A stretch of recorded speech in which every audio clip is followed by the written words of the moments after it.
जय श्री श्याम स्टूडेंट्स, कैसे हैं आप सब बच्चों? क्या आप जानते हो कि institute of chartered accountants of India का एक अपना तरीका है आपका सीए फाउंडेशन का लॉ का पेपर चेक करने का। आईसीआई कहता है कि लॉ के पेपर में इंपॉर्टेंट कीवर्ड्स लिखे होने चाहिए, तभी आपको मार्क्स मिलेंगे। इसका मतलब कि अगर आपने सिंपल लैंग्वेज में केस बेस्ड क्वेश्चन या डायरेक्ट क्वेश्चन किसी का भी आंसर किया है तो आपको मार्क्स नहीं मिलेंगे, भले ही आपका कंटेंट कितना भी अच्छा क्यों ना हो। तो इसके लिए आपको लीगल लैंग्वेज की प्रैक्टिस करनी पड़ेगी, कीवर्ड्स को समझना होगा एंड उन्हें डेली बेसिस पे रिवाइज करना होगा। इसीलिए आज की वीडियो में हम इंपॉर्टेंट कीवर्ड्स डिस्कस करेंगे जिनसे आप अपना सीए फाउंडेशन का अपकमिंग अटेम्प्ट इजीली क्लियर कर पाओगे। तो चलिए बच्चों, स्टार्ट करते हैं।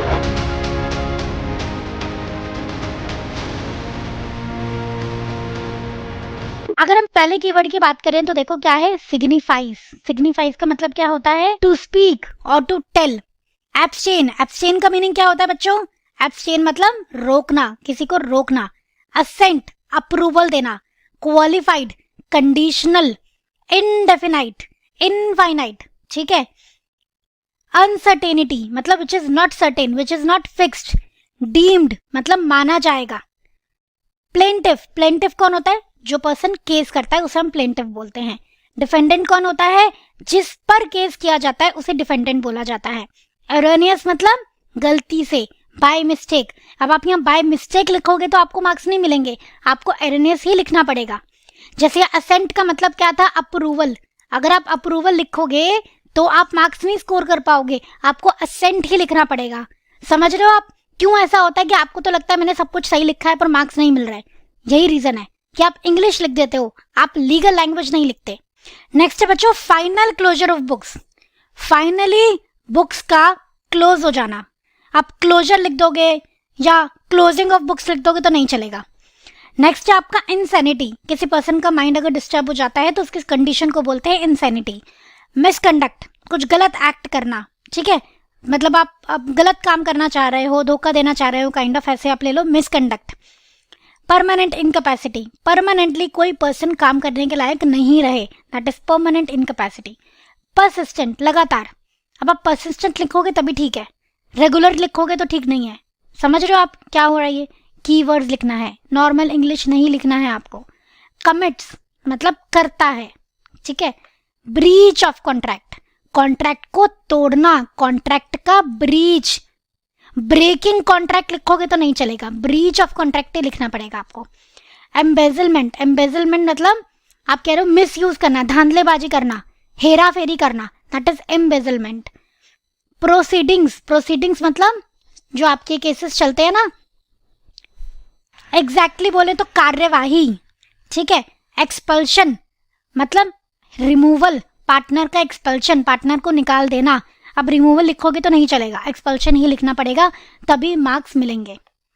आप समझ रहे हो बच्चों? तो अब आप कीवर्ड्स कैसे प्रिपेयर करोगे, कैसे आपको तैयारी करनी है? बच्चों, परफेक्ट प्रैक्टिस बुक के एंड में आपको चैप्टर वाइज कीवर्ड्स मिल जाएंगे, ठीक है। हमने एक प्रॉपर लिस्ट बना रखी है, वहां से आपको डेली उनको प्रैक्टिस करना है। ऐसे आप टॉपिक्स के बीच में से कीवर्ड्स ढूंढते रहोगे तो at the end of the day आप उसको रिवाइज कैसे कर पाओगे, है ना? तो आपको अगर एक बनी बनाई लिस्ट मिल जाए तो कितना बढ़िया हो जाएगा। तो ऐसी ही लिस्ट हमारी परफेक्ट प्रैक्टिस बुक में अवेलेबल है, आप ई स्कॉलर्स की वेबसाइट से उसको परचेज कर सकते हो। उससे क्या होगा, आपको इंपॉर्टेंट क्वेश्चंस भी मिल जाएंगे, आपको कीवर्ड्स की लिस्ट भी मिल जाएगी, तो आपकी मेहनत आधी हो जाएगी। आपको बस एक लिस्ट मिल रही है, आपको उसे लर्न करना है, डेली बेसिस पे रिवाइज करना है, ठीक है। और बच्चों देखो, लॉ की लैंग्वेज लिखना इज नॉट अ जोक। अगर आपने याद भी कर लिया तो भी उसे सेंटेंसेस में कैसे फ्रेम करना है, इसकी आपको रेगुलर रिवीजन करनी होगी। क्या करनी होगी? रेगुलर रिवीजन करनी होगी, बार बार पढ़ना होगा। Is it possible for you कि आप पूरा स्टडी मटेरियल बार बार पढ़ पाओ ताकि आपको वो स्टेटमेंट्स, वो लैंग्वेज लर्न हो जाए? बिल्कुल भी नहीं। मुझे तो नहीं लगता कि ये पॉसिबल है कि हम पूरा का पूरा स्टडी मटेरियल बार बार पढ़े एंड स्पेशली उस 1.5 दिन में तो हम पूरा पढ़ पाए, क्वेश्चन आंसर्स भी रिवाइज कर लें, स्टडी मटेरियल भी रीड कर लें। पॉसिबल है क्या?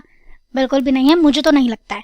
तो उसका भी सोल्यूशन हमारे पास है, उसका सोल्यूशन है परफेक्ट रिवीजन बुक। बहुत ही कंसाइज नोट्स अवेलेबल है, बहुत ही शॉर्ट में चीजें अवेलेबल है, ठीक है। आप पूरी बुक जब आप प्रैक्टिस करोगे ना, तो एक टाइम आएगा कि आप पूरी बुक को 2 घंटे में खत्म कर पाओगे। चारों सब्जेक्ट्स आपके अवेलेबल हो जाएंगे आपको, और सबके शॉर्ट में नोट्स अवेलेबल होंगे एंड 100% कंटेंट होगा। कंटेंट बिल्कुल भी नहीं, ऐसा नहीं होगा कि कंटेंट के साथ कॉम्प्रोमाइज हुआ है, नो, चीजें कंसाइज है लेकिन 100% है। अलॉन्ग विद दैट आपको वहां पे भी मास्टर क्वेश्चंस मिलेंगे, उनकी प्रैक्टिस कर लो। बस ये 2 चीज आप ले लोगे ना, book and PR book, you are good to go, और आपका अटेम्प्ट आराम से निकल जाएगा। लॉ क्या किसी भी सब्जेक्ट में आपको दिक्कत नहीं आने वाली है। बुक्स का लिंक आपको डिस्क्रिप्शन बॉक्स में मिल जाएगा, वहां से आप एक्सेस कर सकते हो। तो बच्चों, आज का सेशन हम यही एंड करते हैं। आई होप आपको ये बहुत यूजफुल लगा होगा। ऐसा है तो फटाफट से इसको लाइक कर देंगे और फ्रेंड्स के साथ शेयर कर देंगे। मिलते हैं नेक्स्ट सेशन में। थैंक यू सो मच बच्चों, जय श्री श्याम।